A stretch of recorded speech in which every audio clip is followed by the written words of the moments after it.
लाडकी बहीण योजनेचा पुढचा हप्ता ₹1,500 हप्ता अजून तुमच्या खात्यामध्ये आला नाही का? सरकारने पैसे पाठवायला सुरुवात केली आहे का? कोणत्या महिलांना आधी पैसे मिळणार आणि ज्यांच्या खात्यामध्ये अजूनही एकही रुपया जमा झालेला नाही त्यांनी नेमकं काय करावं? या सगळ्या प्रश्नांची उत्तरं आजच्या व्हिडिओमध्ये मिळणार आहेत. त्यामुळे व्हिडिओ शेवटपर्यंत नक्की पहा. नमस्कार मित्रांनो, आपल्या सर्वांचं पुन्हा एकदा मनपूर्वक स्वागत आहे. लाडकी बहीण योजनेच्या प्रत्येक हप्त्याची लाखो महिला आतुरतेने वाट पाहत असतात. त्यामुळे हप्त्याला उशीर झाला की अनेक प्रकारच्या अफवा सोशल मीडियावरती फिरू लागतात. कुणी म्हणतं आज पैसे येणार, कुणी म्हणतं उद्या येणार, तर कुणी ठराविक तारीख सांगतं.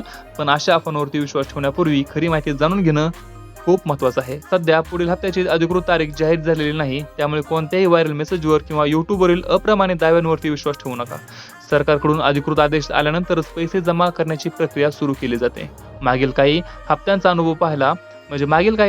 अनुभव जर पाहिला तर सरकार सर्व लाभार्थी महिलांच्या खात्यामध्ये एकाच दिवशी पैसे जमा करत नाही. निधी टप्प्याटप्प्याने बँकांकडे पाठवला जातो आणि त्यानुसार वेगवेगळ्या जिल्ह्यांमध्ये पैसे जमा होत जातात. त्यामुळे तुमच्या शेजारील किंवा नातेवाईकांच्या खात्यामध्ये पैसे आले आणि तुमच्या खात्यामध्ये अजून पैसे आले नाहीत तर घाबरण्याचे कारण नाही. आता जर तुमच्या खात्यामध्ये हप्ता येण्यास उशीर होत असेल तर काही गोष्टी नक्की तपासा. तुमचं आधार कार्ड बँक खात्याची लिंक आहे का? डीबीटी सेवा सुरू आहे का? बँक खाते सक्रिय आहे का? आणि अर्जातील माहिती योग्य आहे का? या गोष्टींमध्ये काही अडचण असल्यास हप्ता थांबवू शकतो किंवा उशिरा येऊ शकतो.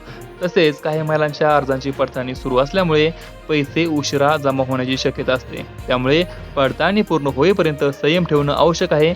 आणखी एक महत्त्वाची गोष्ट आणि सूचना, कोणत्याही अनोळखी व्यक्तीला OTP, आधार क्रमांक किंवा बँक खात्याची माहिती अजिबात देऊ नका. कारण अशी माहिती दिल्यावरती 90% चान्स असतो की तुमचं बँक खातं रिकामं होऊ शकतं, तुमच्यासोबत स्कॅम होऊ शकतो. त्यामुळे लाडकी बहीण योजनेच्या नावाखाली अनेक फसवणुकीचे प्रकार समोर येत असतात. त्यामुळे फक्त सरकारी वेबसाईट किंवा अधिकृत घोषणांवरच विश्वास ठेवा.